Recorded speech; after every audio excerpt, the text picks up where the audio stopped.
There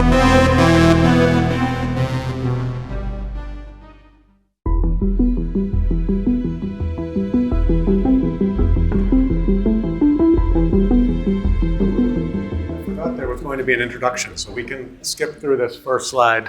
I am all those things that he said, father of two, and currently in product at digital.ai, which, yes, it's a company that does AI, but not in our security wing.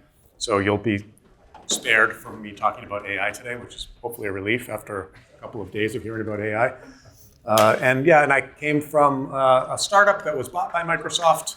And before that, I worked in security at Akamai, network side, mostly WAF and DDoS. And before that at RSA, so some authentication work.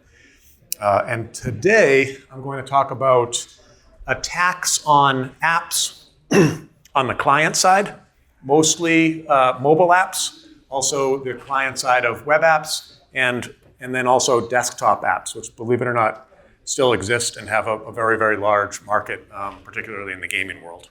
So if you think about like a Call of Duty or EA Sports, those are all on the desktop. And we secure those games, which gives us visibility into attacks on the client side. And what we've done is we've anonymized and aggregated all that attack data so that we can present it to audience like yours so that you can sort of see where are the real world attacks happening.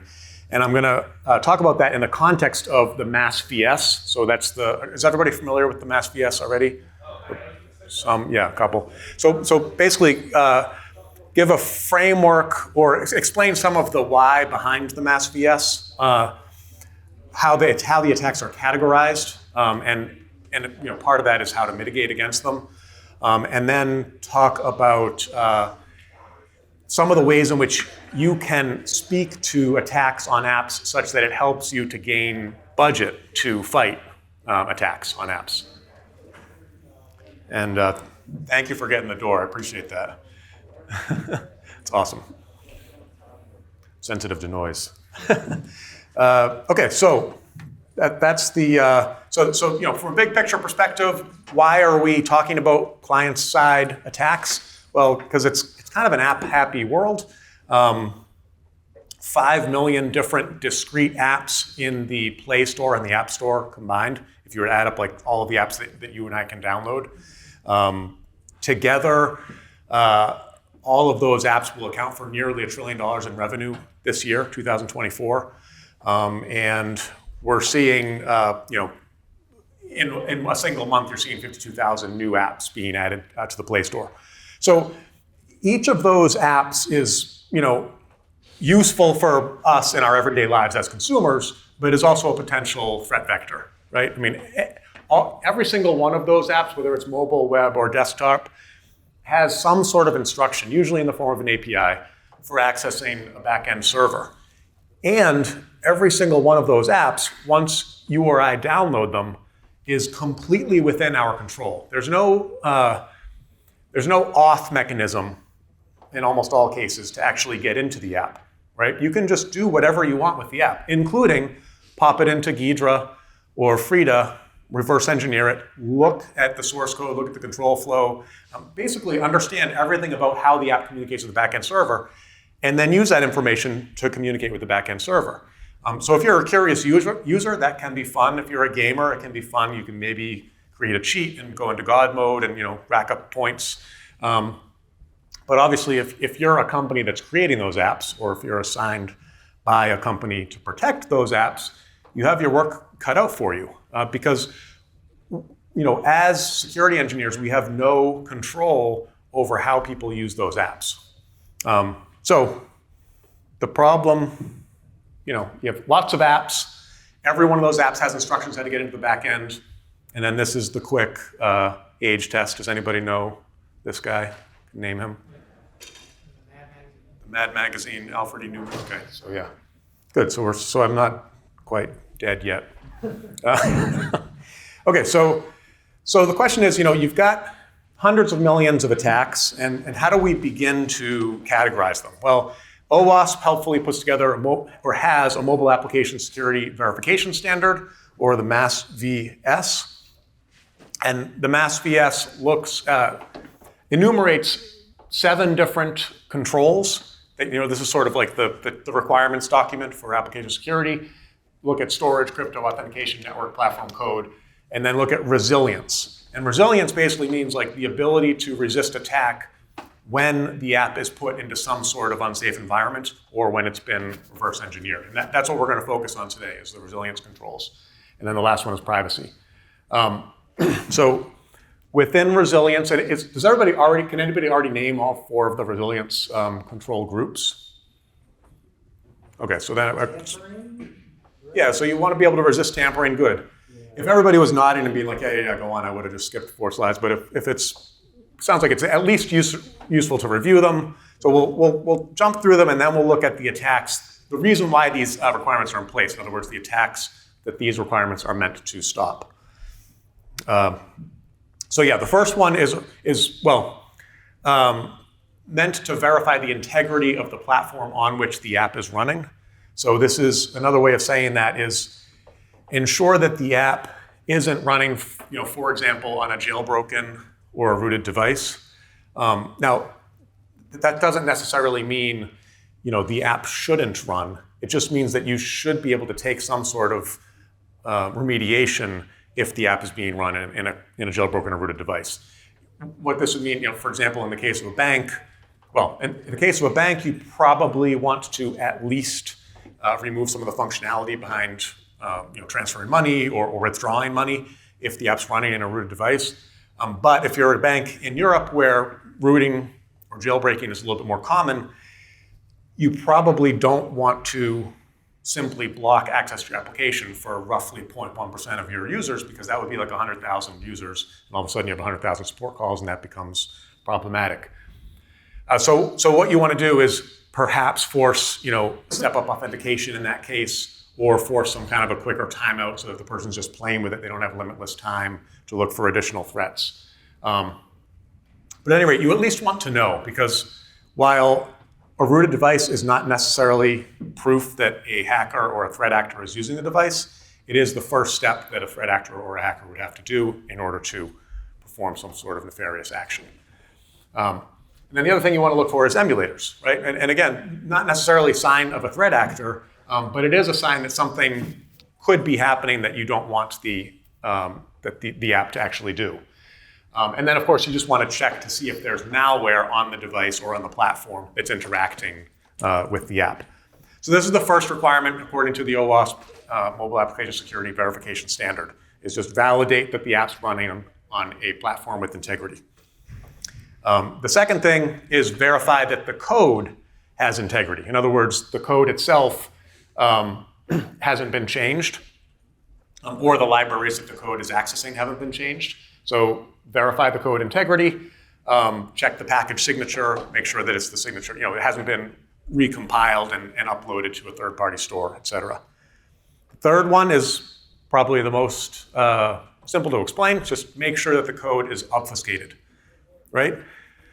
So, and this is something that Flutter can do as part of the Flutter package now. You can just say, the command is just -obfuscate the code, such that if the app is reverse engineered, the code itself isn't readable by a human or by AI for that matter. So you can, that's sort of the heaviest thing you can do to your code is encrypt it. That's very resource intensive. You could just swap out some of the commands. You could strip some of the symbols. You could flatten the control flow so that it no longer looks readable like that, but it just looks like a sort of a jumbled mess. All these things are things that there are commercial packages to help you do, or open source packages to help you do. And this is, it's the easiest to explain. It's also kind of the hardest to do well. And it's the piece that the threat actors have the biggest advantage on, because this is not dynamic, right? It's not running. If someone is looking at your static code, there's no warning that you can give back to the home office saying like, hey, someone's looking at your static code. It's offline. Right? And so they have technically endless amount of time to do this. They can do this for as long as they want. So the more obfuscations you apply, the better off you are in this case. Now, of course, your performance testers are going to have a different idea about that, but from a security perspective, you kind of can't apply too much. And then the fourth thing is you want to be able to resist dynamic analysis. Now we're talking about, the app has been recompiled again. You want to ensure that the app isn't running in a debugger, so it's not throwing off information about what's been changed. It's not in a dynamic instrumentation toolkit such as Frida. There isn't method hooking or swizzling, and there is some sort of swizzling detection. So these are the requirements that OWASP puts in place. And then, if you were to actually set up protections, you had some sort of commercial tool to help you do this, or an OSS tool, you could just map, hey, here are the threat vectors. This might be like some of the ways in which your tool is defining some of this stuff. And so you can map these back to the resilience requirements, and then likewise map them to the actual threat vectors that you're trying to prevent. So yeah, Dirce. Are those vectors the OWASP top 10, like or what? They're not, but it's a good point. Yeah. I've been doing cybersecurity compliance for years, and this is the first time I even know about the standards. I feel like I'm doing. Okay. We use anecdotes to our GRC platform, so I'm going to ask if they have that framework so we can get that built out and tie back. Because I know we use the OWASP library for top 10, but this is definitely going above and beyond just having the top 10. Yeah, so it's a great question. In case you couldn't hear, Dirce was asking, are these the actual, the OWASP top 10? And then he was also saying that the MASVS is relatively new to him, which is not that surprising. I mean, it's a new project. So, and I'll give you more resources at the end where you can see how to get more involved and find out more about it. But, suffice it to say, we're talking about like a 3 or 4 year effort. Does that sound right? About 3 or 4 year effort. So relatively new. And I don't think there is a top 10 yet. Those are certainly some of the most common ones. But it's a very, very good question. So thanks for that. Yeah. Okay. So that's how you might map, how you put in the security controls for your mobile app. And now I'll get into some of the real world data. And this first data I'm showing is from the application instance perspective. So if you look at, just for the sake of easy math, let's say we're looking at 2 different banks, each have 10 million users, so 20 million total. And I'm going to get nervous with my math here. My brain doesn't go as quickly as it used to. But so you've got, if you were to have, let's say, 0.1% rather of your mobile apps instances were being attacked, then you would have 10% of 10 million, 100,000, 10% of 20 million, 200,000. 200,000 instances of the app would be attacked, right, across that. Is that right? Oh, no, but 0.1, 20,000. Thank you. Nobody else is doing the math with me, or else you're falling asleep. It is warm in here. So it's 20,000 instances of the app were attacked. Now, in this particular case, we know about the attack because a guard has fired or a protection has fired. So it's not showing a successful attack. It's showing an attack that was thwarted. But still, I mean, 20,000 is enough to raise eyebrows if you're in security. If you're the CEO, and was it Eitan was making the point yesterday that, nobody goes out of business because of a breach, right? You go out of business because you are no longer selling software, which is why, we have this, as security engineers, we have an uphill battle to try to fight the business interest, which is always to go faster, create more apps, create more opportunities. But as a security engineer, we also know that of those 20,000, it only takes 1 to be successful for a breach to occur and for shareholder value to be lost, and then customer trust to be lost, and eventually you could lose business. So 0.1 is a lot. 0.19 is, roughly 2,000. Again, not that many. 0.02, what's that? A tenth of that. We're talking now about 200. But in this case, in 1 second, in this case, this is in instrumentation, or I'm sorry, in this case, you're talking about integrity, 0.2 or 2,000. You're talking about an actual code change in the app, where someone has tried to change the code in the app, which is among the most egregious and nefarious things that could happen. So these are things that you want to guard against. And yeah, Dirce. So yeah, I'm just thinking about it from a leadership perspective. I mean, they're gonna look at these figures, they're probably not gonna care. This is needs to be measured against risk and show some sort of risk matrix, risk profile Yeah. to show them, like you said, it's only gonna take that one Yeah. to pop them, right? So Yeah, it's a good point, and hold the thought, because I'm gonna show a different lens at looking at this data.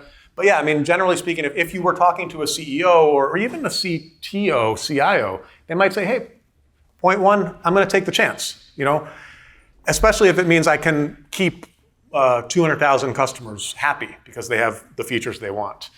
The other quick thing I just wanted to show here is that the changes amongst our customer base are very, very wide. So this is the average across hundreds of customers in all geographies. If we were to look at, in this case, it's one bank in the US, the numbers are much, much, much lower.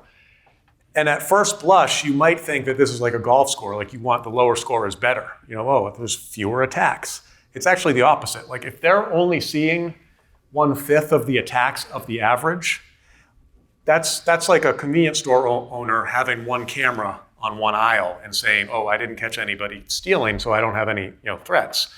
The point is you want to be at least as high as the average, because that means you have enough controls in place that you're seeing the attacks. So it's, again, can be a little bit counterintuitive, but in this case, we have a bank, we measure how many attacks they're seeing, and we know we have a lot of work to do because we've got to put in more controls in order to see the attacks. Okay, so I want to shift the lens, as Dirce was alluding to, because this is good. I think this is good for us, but it's not necessarily good if you want to convince the powers that be in your organization to give you the resources you need to protect your apps. If you do want to do that, I think a more powerful way of looking at this data is, rather than look at, of the 20 million, we're getting, 400,000 attacks.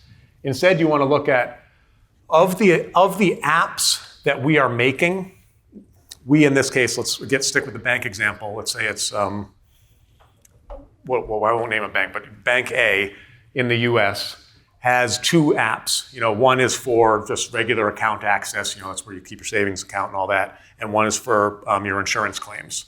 So you, Mr. Bank, are making 2 apps. You put them out into the wild. You're responsible for 2 apps, right?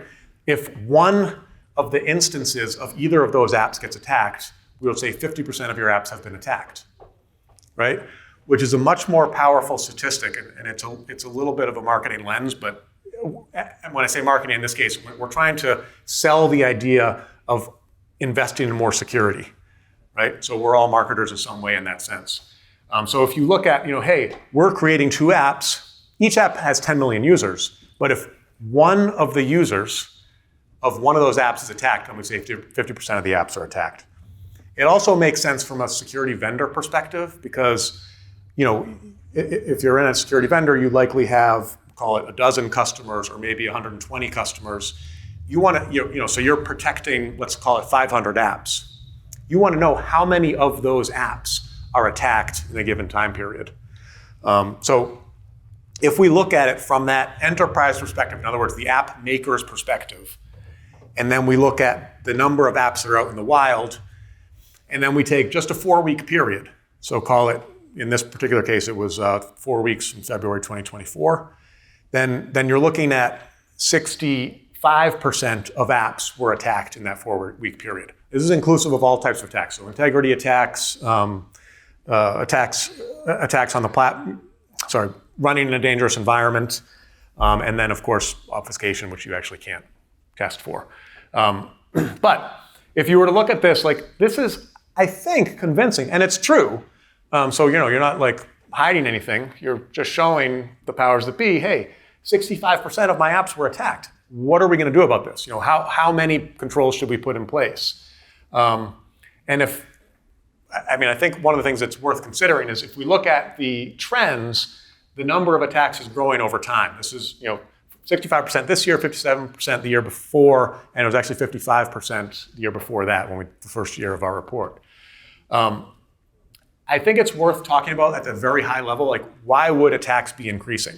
It sometimes seems a little bit obvious to us. It's right, because it's, I don't know, for the lulz, because it's fun to attack. I mean, we all maybe do it in our spare time for fun, but I think there's also macro trends, and I've listed 4 of them here.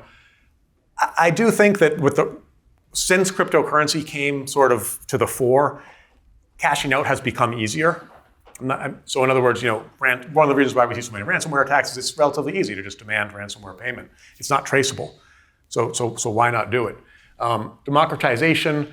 We've heard a lot this week or last 2 days about AI. AI tools make it easier to code, which means that it's easier to create malware, right? You don't really need to be a coder in order to create malware. So that's kind of democratizing the access to threats. And then nationalization of attacks.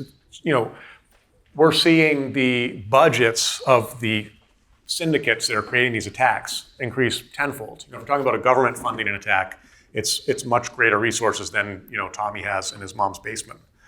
And then the other thing, I mean, this is a little bit specific to the mobile world, but we see over the years kind of an ebb and flow of jailbreaks and roots. Magisk or Sumiko becoming available on the dark web or the underweb or whatever you want to call it. And we saw towards the end of 2023 a little bit more of a flow in terms of jailbreaks on the Apple side, especially. Although with the caveat that the jailbreaks that we see are much less powerful on a whole than they were, say, in 2009 or 2010. Meaning it's rare to get like true system level or root access, but a jailbreak will rather give you a piece of access. So we're seeing sort of a greater number of smaller attacks. Are those numbers assuming there's a AppSec bug bounty program like a bugcrowd.io, or is that just assuming that there's nothing in place to show the upping of the percentages of your after attack year after year? Yeah, so it's a good question. So Gareth was asking, is this assuming that there is a bug bounty in place? So these are actuals for in this case our customers and attacks that we're already defending against. So this is it's sort of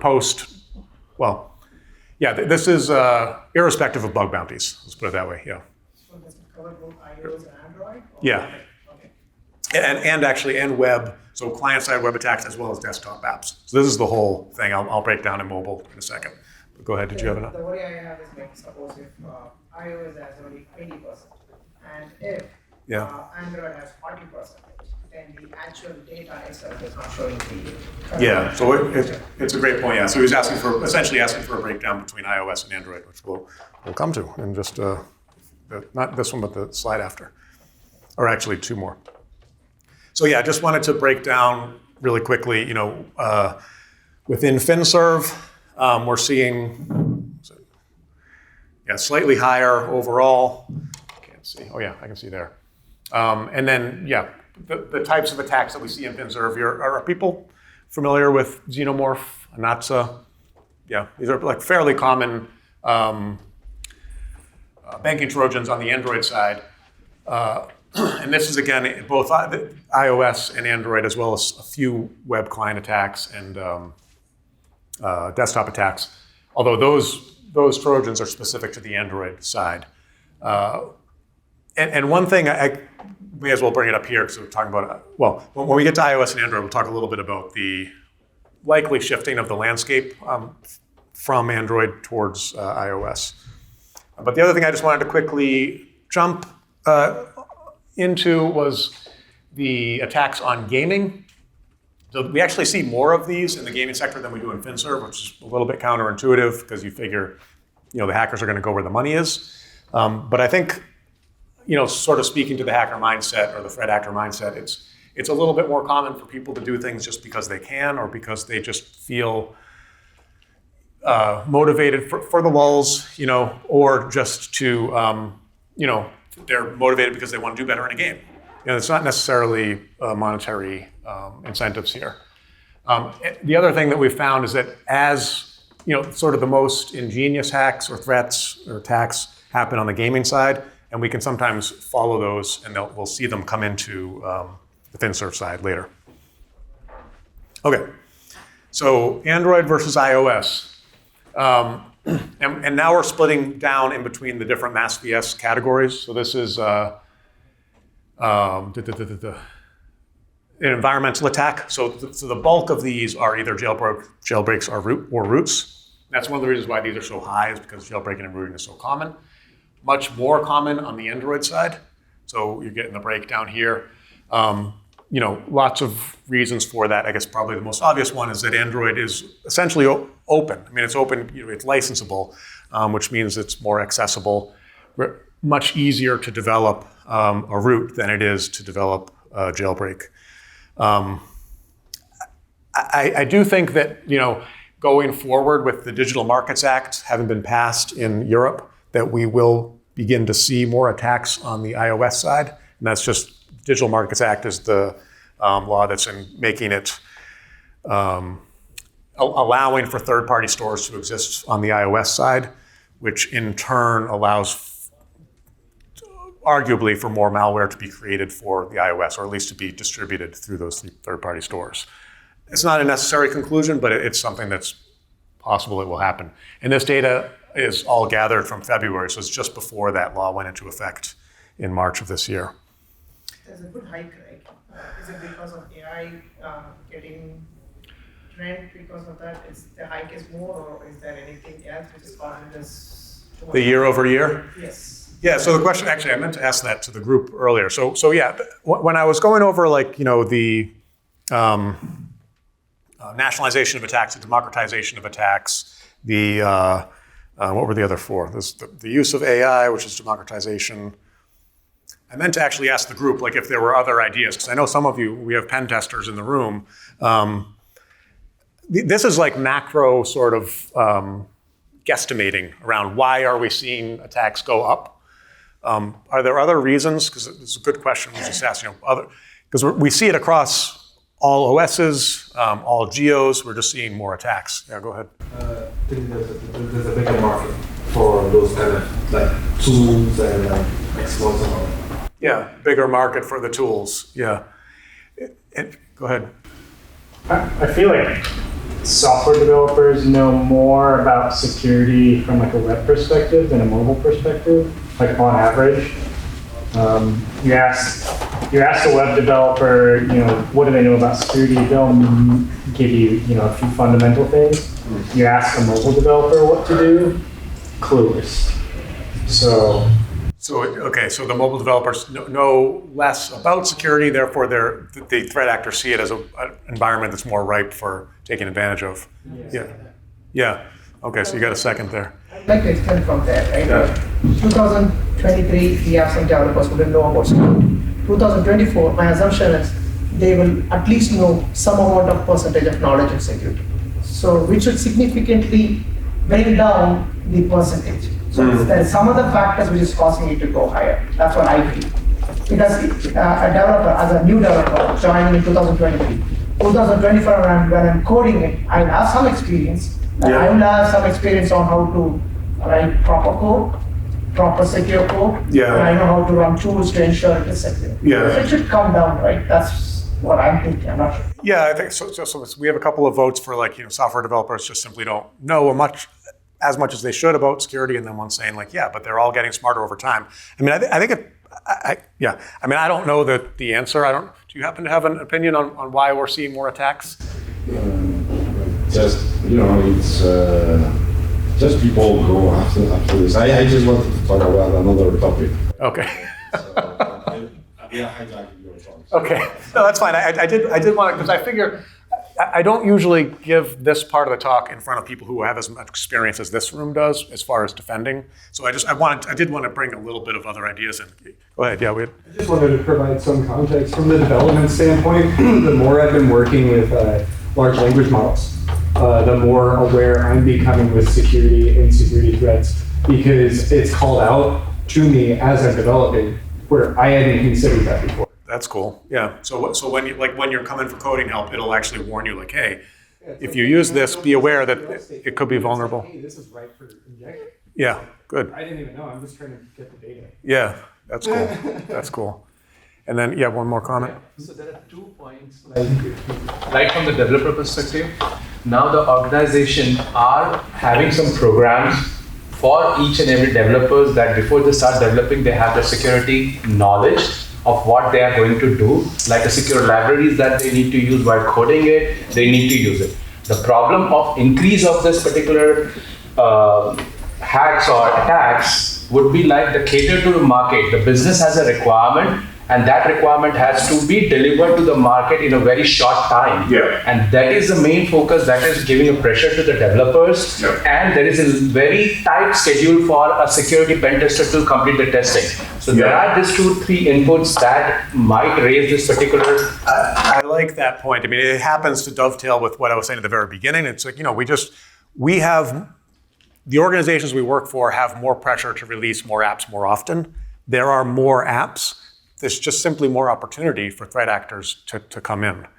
And yeah, so I appreciate all the input there. I'll finish some of the other points. Did you want to interject your? Yeah. I just want to clarify one thing, right? Like all these like resilient stuff, it's really more of security than security, right? It's the equivalent of I don't want pen testers to test my web application, therefore I'm going to make requests unreplayable, right? And I implemented actually this feature when I was still a developer, right? We had a cookie that was changing, so you have everything you want in there, but when you reply anything, it's not going to work because the cookie is like changed and it's no longer valid, right? So this would be the equivalent of the anti-FIDA, anti-jailbreaking, and all that. So in a pen test report, we view it more as an educational tool for the user. Like if you don't have a warning when the application, like for example, the iOS device is jailbroken or the Android device is rooted, then you should at least warn the users, right? And say, hey, this is not safe, and if you want to proceed, you're doing so at your own risk. But it's not security when you put in like researchers, for example, to look at the security of the application. In fact, the obfuscation is one of the things we look for in terms of privacy, right? Because we're analyzing sometimes for like public audits, like for example, this COVID-19 contact tracing application we can tested that was mandated in Hong Kong. One of the things we check is, are they using obfuscation to hide something? Because the concern was the Chinese are taking over in Hong Kong, so are they using this app like to spy on people or not? And we have to try to figure that out. And then obfuscation is seen more as a negative. Now, all this being said, we also had a customer who had a patent, right? And they didn't want anyone to be able to see the source code and copy their proprietary patent stuff to try glasses on virtually and turn copies, right? Because all the stores were closed, like people were at home, right? Yeah. So they had that, and in that case, yes, of course, resilience is like a security requirement, right? Like you want to protect. So, or maybe in gaming, it's also like a requirement. So in those cases, I would be like, yes, okay, you want to block it. But in other cases, depending on what the app does, you don't really care if someone is jailbroken or whatever, as long as the server side is validating things correctly. Or if we break pinning, for example, we will include it as a finding because we are breaking pinning to intercept communications on a pen testing environment, but that doesn't affect any of your normal users who is using pinning, and their communications are protected. Right? So if we bypass pinning, we don't view it as a problem, right? Generally, right? Unless the customer wants us to, hey, verify my PIN, I want it to be unbypassable. That will be another thing, right? But in most commercial projects, we wouldn't view it like as a security issue because we are breaking our own environment to be able to test the application, right? So it's more of security than security, in my opinion, but there's cases where it makes sense. Yeah, so thanks for that, Abrahams. And Abrahams comes from the pen testing world, which is typically, I mean, you know more about this. I mean, you're dealing with it every day. So, I mean, if I can repeat it, I think actually a lot of meat in that, and some of the things you just said. One of them is just, hey, generally speaking, as security professionals, we think of security through obscurity as a bad thing or a laughable thing. And then the other thing I think that I heard you saying was, there are times where obfuscation is used not for security purposes, but to hide nefarious intent. In the case, this particular case, if the Chinese government is using COVID tracking software, they could also be using it to just track people because they want to do that irrespective of whether or not people are getting sick. Both things are true.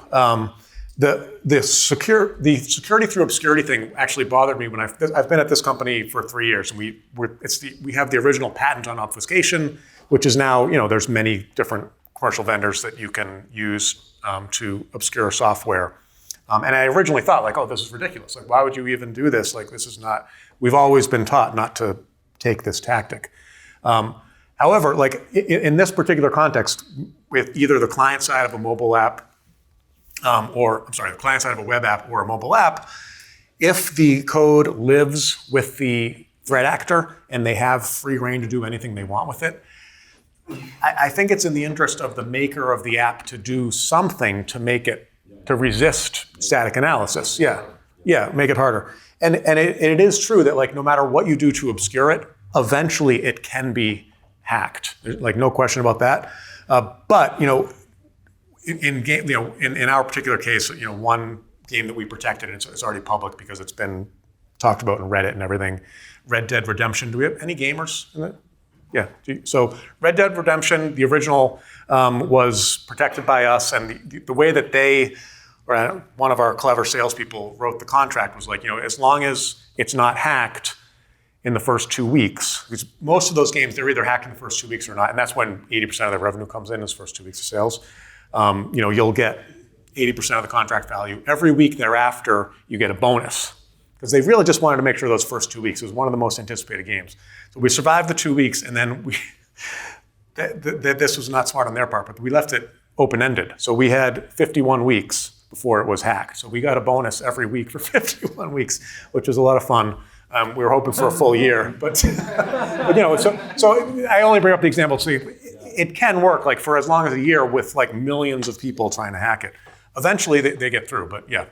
In those cases, it makes sense, right? Yeah. So there's like business-specific requirements that make sense, like a game. Maybe you don't want people to mess with your clients. Yeah.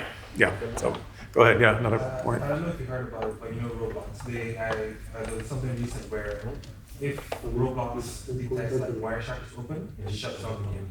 I'm not hearing that. Yeah. So they don't want anyone seeing what requests. Yeah. Taking remedial mitigation steps. Yeah, automatically. That's cool. Okay, so we're doing okay for time. I'll just go through some more of these attacks. So we talked about, I think we ended here, environmental attacks, then we go to integrity attacks. Again, I think the Digital Markets Act will have an effect here, but for now, at any rate, it does seem as though the iOS is much better locked down and attracts fewer attackers than Android does. Code modification is kind of the most serious of the attacks. This is where the actual code is changed, and then the threat actor tries to rerun the app, and we send a warning back saying that this has happened. Usually, the remediation that takes place at that point would be like Roblox with Wireshark. It would just, the company would just shut down the app entirely. So the other thing that we originally hypothesized that the more popular the app we were protecting, the more attacks we would see. We found the correlation was actually quite weak, so it's 0.4 on the R scale. We do have apps that have, we're protecting like some of the biggest mobile games in the world. Technically, I'm not supposed to say the names, but think popular games that like 6 years ago nobody ever looked up from their phone. Actually, that's true of everybody now anyway. But but that used to be a game where you would have to look for stuff. Yeah. So those apps are attacked often, but we also have medical device apps that only like 10,000 people use because it's a relatively rare condition, and those are attacked just as often. So it was a little bit counterintuitive for us to find out that the apps that weren't quite as popular were being attacked just as often. And I think the explanation for that is that the use case for the medical device user is like it's very specific, and it's not necessarily a threat actor use case. It's just the actual user in some cases may want to change the way the app behaves because it's more convenient for them. If it's a an insulin blood sugar test, and there's like a little needle in there that's taking the sample and then sending it to your app. The real life use cases, we have end users who just change the settings in the app so that they don't have to replace the needle as often. That saves them money, right? They just have to send it in less often. So they'll hack the app to say, like, instead of every 6 weeks, I can just replace it every 12 weeks. It's kind of unfortunate that that's what we're defending against, because it seems like they should be able to do that if they want to. On the other hand, it introduces liability for the maker of the app, and so they have to show that they prevented that from happening, just in case the needle fails, and then obviously something really bad could happen. But at any rate, that's the type of use case that we're sometimes seeing. I don't know if you're shaking your head because just the whole scenario, like it's liability underneath just that whole thing. Yeah, it's tough. Yeah, it's a litigious society. Yeah, it's kind of a bummer. Okay, so the other thing, this is getting a little bit more into specifics behind like something that you can do once you've implemented some of these controls is you can map which of the controls you've implemented, with whatever commercial package you have, compared to which your peers are implementing, and then which are being attacked the most often. And that can just be helpful as you're like iterating your security design in order to see, make sure that you're taking advantage of the guards or the protections that are most often triggered by attacks. So you can do that on the iOS side, you can do it on the Android side, right, vice versa. This is iOS, that was Android. And then, so last couple of points, just as far as like, where does all this data come from? As I mentioned, in this particular case, we're anonymizing aggregated data across about 250 customers worldwide. We have a threat intelligence monitor that just logs the attacks. So we just strip out the name of the client and then basically add everything up and make some graphs. So any questions on that, the methodology? It's hopefully fairly simple. And then, it's kind of like best practices, whether it's an OS tool or it's a commercial off-the-shelf tool. You want to shift left. The obfuscation happens at the build stage or just after build. So one of the advantages of these types of tools is you don't really have to send your coders back to school to learn how to code securely, and they can you basically just have to, you need an AppSec team yourself, probably, who's writing a protection blueprint or a guard spec, and then you're adding that to the compiled code. So you're not slowing down development. There's you have to figure out where to put the hooks, so you have to talk to the developers. But we've learned all week that we should be doing that anyway. And then you can apply the obfuscation to the code. You can also apply the ability to monitor so that you can get reports like this. Like we have that one bank, and then you compare yourself to the mean so you know how you're doing. And then also at the build stage, you're adding in the ability to react. So if the code has been changed, then shut down the app, or then force 2FA, or then deprecate this particular piece of functionality. Which, true story, we had one of the big makers of the FIFA soccer game. At first indication of cheating, they just decided to turn off the gravity setting, so all players would just float off the field. So that was a good one. The other thing, the other thing to keep in mind is, if you're applying these types of protections, you are basically going to be messing up your whatever automatic testing you have in place. By testing, I mean functionality and feature testing as opposed to security testing. Security testing will go much better because it'll be harder to crack. But your automatic feature and functionality testing, if you've done it right, will not work. And that's because you're looking for the presence of a debugger or a test harness, because those tools are helping the QA team figure out your flaws, but they also could be helping a threat actor figure out what kind of data you're throwing off. So, it's a problem. It's kind of, so I'm just sort of putting it out there. It's something you're going to have to face. What some of our, it's not like insurmountable. Everyone's got a workaround for it. Some will do some of their automatic testing before the security is added, and then do a limited amount of manual testing after. That's basically the workaround. And it's not ideal. Or you can write in an exception for whatever testing tool you happen to be using, which you're talking about custom work at that point. But it is a problem, and that's kind of what this is trying to show, which is maybe a little bit confusing. But you're either applying security or you're applying continuous testing, and either way, only doing one or the other is not great. Okay, so I mentioned the MASVS, and Versailles was saying like, hey, what the heck, I haven't even heard of this. So it is relatively new. Don't feel bad if you haven't heard of it. It is also like most OWASP projects looking for volunteers to help. That's Carlos Hoguera. He's the head of the project. I think he's out of Chicago. But I actually asked him, I'm going to be talking to OWASP, what do you want people, what do you need help with? They have a verification standard. That's what we talked about in the very beginning. Go ahead, yeah. You mentioned controls several times. Is there specific controls that you've seen, you recommend, like that people deploy, just overall, high level?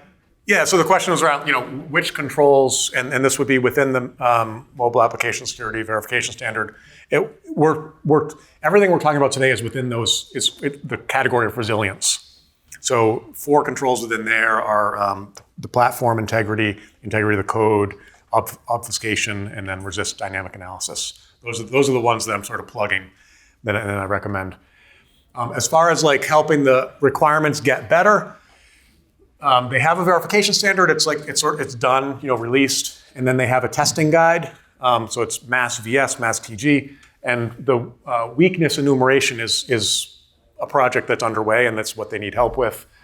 You can go to MAS, which is Mobile Application Security Project, at OWASP.org, MASWE, and then there's like a ton of like incomplete requirements that you can just help write them up and enumerate them. So if you're interested in this stuff, I encourage you to go there and do that.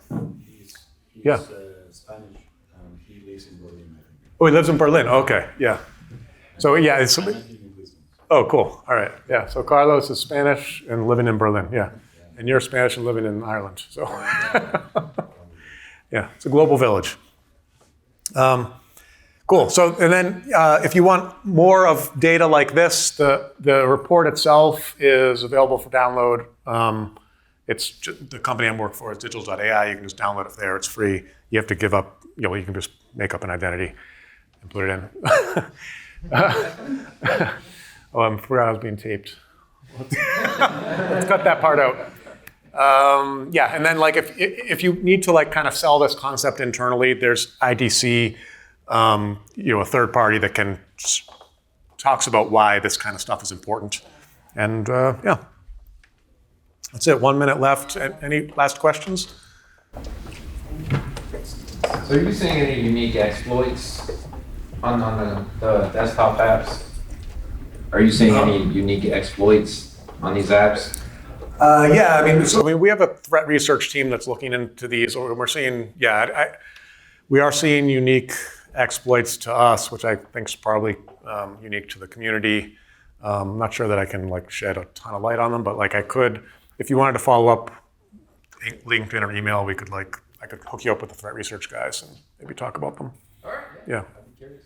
Thank you. Yeah, his question actually may have another question because on the desktop side, well, in gaming, because I follow some I play games, I follow like the research teams on there.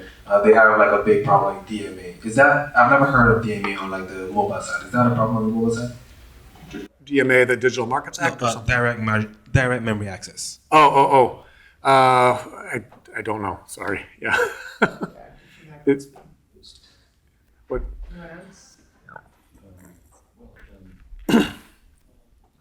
So I think we hijacked. Yeah? Okay, sorry. So I think we hijacked your talk a little bit, but I just want to mention that even though like there's a business case for all this, like there's things like in general much more important, right? In mobile security, like is the Android key store being used to store secrets? Is the iOS keychain be used? So these are like hardware-backed security enclaves designed to store secrets like safely, for example, or is the Android SD card used, right? So just to clarify, because like maybe someone here is like not very familiar with mobile security, right? So there's an OWASP top 10 for mobile, and we were just talking about one of the items in the top 10, but there's other 9 that are very important. Or for example, like if a mobile application saves something on the SD card, right? This will be really bad. Like if you put like the passwords and you just track the SD card physically, plug it into a computer and read Yeah. everything, right? So, just for the audience more than for you because you Yeah, know yeah. this already. And I had a specific question about Yeah. your product, right? I know this is not a marketing pitch, but I'm familiar with AppDown, and they take the binary and then they add the obfuscation on top of it. And one of their selling points is that the developers don't have to give them the source code, that they work with the binary. Yeah. Do you do the same thing, or because you mentioned in one slide? Yeah, we have that option. So the question is just, it basically is it just a wrapper, or are you actually putting the Like, protections into the code? For the obfuscation, or do you work with the binary directly? It can be either or. So most of our customers work with the binary directly, just for a deeper protection. But if you don't want to disturb the developers at all, you don't want to touch them at all, then yeah, you can just do a wrapper. It'd be sort of like a basic protection. Yeah. Yeah. But the other point Abraham was making, just to kind of just quickly wrap up, is hey, yes, do all of this stuff for resilience. But like at the very sort of one of the slides, we were saying like, hey, this is one of the 7 controls that OWASP recommends. I think of it as like, it's part of a complete breakfast. You can't do this stuff in a vacuum. And if you were to ask like, well, what else should you do? Well, for sure, you don't store the key, on the device, the encryption key. But also like basic stuff like we've been hearing a lot about this week, static application security testing, dynamic application security testing. Look for the known vulns. Like that's, hopefully, I maybe should have been a little more clear about that, but you got to start there. And then you also need to add resilience. Yeah. Sorry for interrupting. Yeah. There's another talk. That's it. Yeah. Okay. I've been shut off. Thank you.